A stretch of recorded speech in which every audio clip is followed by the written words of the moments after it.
This year's VidCon was a lot of fun. The life-changing panels, the parties, since I got one of those like really fancy yellow badges that give me all access, because I'm so famous, obviously. Totally not because I may have acquired it by some other means that would make one question the badge's legitimacy. Famous! Now I'm back home, pumped with all that YouTube VidCon creative juice goodness, and I'm ready to start making some videos. Oh, my throat feels funny. What?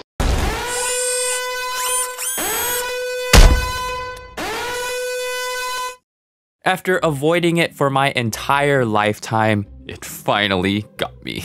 I think you know what I'm talking about. It is indeed the very bad thing that I was so scared of, and I'm not entirely sure if it's still controversial to speak of its name, so therefore for the entirety of this video, we will just uphold tradition and refer to it as Steve. Honestly, looking back, I really shouldn't be surprised that I got sick. I was basically asking for it. VidCon only highly recommends guests to wear masks but are still optional even though cases are super high. That just means no one is going to wear them then. I also went to a party, because I was famous, in a club jam-packed full of people, and I could literally count how many people were wearing masks with one hand.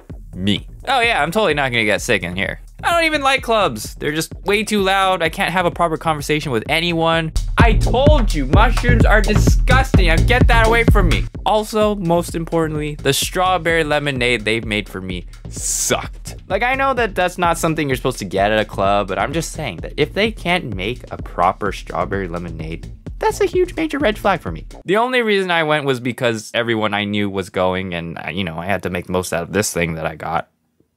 Legitimately. Peer pressure is truly a terrible thing, kids, and it cost me dearly. If I came back from VidCon completely unscathed, I would receive an ego boost so high that I could get struck by lightning and be completely fine. Come at me, Steve, I can take it. It's just sad though, that even though I wore an N95 pretty much the entire time at the con, I still got it. But I guess you know what they say. Steve will find a way.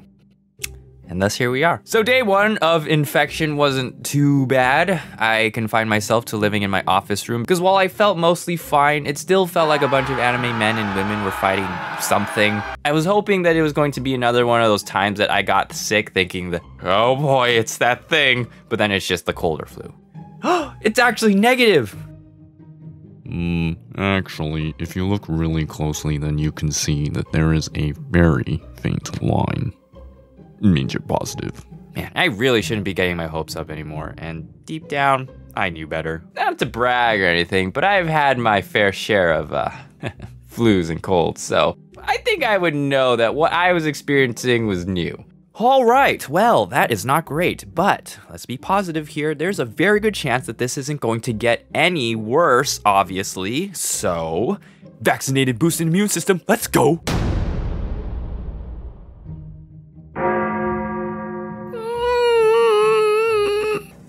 How the test says that you need to wait like 10 to 15 minutes before reading the result? Yeah, my results came back almost immediately, so no denying it now. I remember how I felt when I got my second vaccine shot. That hit me pretty hard. The headaches, the fever, aching limbs, tired all the time, felt like something was sucking on my head. Not fun, but this was like 2 times worse.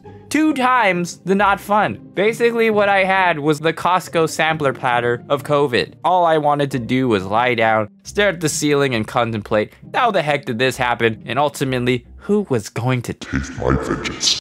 Now apparently, just staying in my office wasn't good enough protection. Because of how air circulates around the house and because of science, Steve could still travel around posing a threat to my parents. But luckily my house has an exercise room where it basically had everything that I needed. Ventilation that didn't circulate to other parts of the house, access to the outside, workout equipment, pretty sure I'm not gonna need that though, and a TV. It was literally a glass box with doors. This was going to be my home for the next 2 weeks.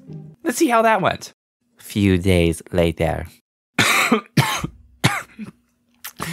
Okay, all right, it is day 3 or 5. Honestly, I don't really remember anymore. They could all be the same for all I care. When I wake up, my throat literally feels like there is a rock in there that keeps growing every day. I'm pretty sure it's the size of a toddler at this point. I may have lost my sense of taste, either that or it's just congestion, but It's probably both. All I want to do at the moment is just lie down and sleep. But it turns out that doing that for long periods of time makes your back and tailbone hate you, making it almost impossible to get comfortable. And I didn't even know that I had a tailbone.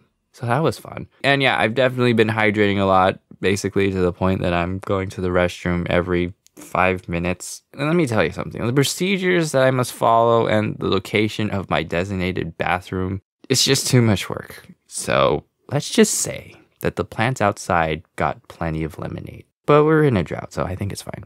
And you want to know what the worst thing is that there's this guy who stares at me for a very uncomfortable amount of time with a stupid, smug little face. His name is Daryl, and I hate him. Stop staring at me like that, Daryl. That was definitely a low point in my life, let's be honest. But needless to say, I'm feeling much better now. Some of my friends who've had it were like, yeah, I felt pretty bad for the first few days, but after another day or so, I tested negative. Either that or, actually, I didn't have any symptoms. Well, isn't that nice? Guess how long it took me before I tested negative? 16 days. I should clarify though that I was only like super sick for like a quarter of that. First week was like absolute misery. The rest was like, yeah, I felt fine, but I'm still testing positive. Therefore, I can't leave this room. Therefore, I have all this time to finally binge Tiger King and Gravity Falls. Which, by the way, were just wow. And yet the wows had different meanings. I don't know if that makes sense. Here's a quick side story that you might enjoy at my expense. It turns out that I did lose a bit of my sense of smell. And for a minute, I thought I also lost my taste because when my dad gave me my usual honey, lemon, ginger tea, it didn't taste like any of that, but salty. Oh my gosh, I lost my sense of taste! But no, as a hilarious prank, he just gave me some salty cauliflower water my mom boiled the night before. That was real mean of you to do, Dad, but well played. It is hard to notice and appreciate certain things while going through such an illness like that. But looking back, I honestly had a lot to be grateful for. Like, as bad as I thought I had it, it could have been much worse. I didn't develop any long-term symptoms, and I can tell that my sense of smell is coming back. I'm also grateful that the room I stayed in had basically everything that I needed to stay sane instead of just like my room and a bed. But most importantly, and who can forget the true MVPs, we gotta appreciate the 24-hour room service from my parents. I'm just kidding. I'm just kidding. In conclusion, this illness was a 10 out of 10, would definitely not want to experience ever again. So I'm not taking any chances anymore. This mask is not leaving my face. They don't give me that, oh, but you have the antibodies, so you're not gonna get it again. Yeah, shut up. You don't even know. And whoever got me sick, I will find you, and I will destroy you. It's funny how I was planning on this video to come out shortly after VidCon, but yeah, life happens. But anyways, hey guys, did Steve pay you a visit as well? Well, tell me about it in the comments below. And if your experience was anything easier than mine, just know that you suck. But I still appreciate you for watching, so thank you. Quick announcement, the tofu plushie has been restocked, so if you missed out on the first launch, you can grab yourself one of these bad boys now. And also I released a brand new Sundubu design that I think looks pretty tofutastic, so check it out over at my store over at crowdmade.com. The link will be in the description below. That'll be it for this end card. Thank you so much for watching. I will see you in the next video, but until then, stay safe and stay on.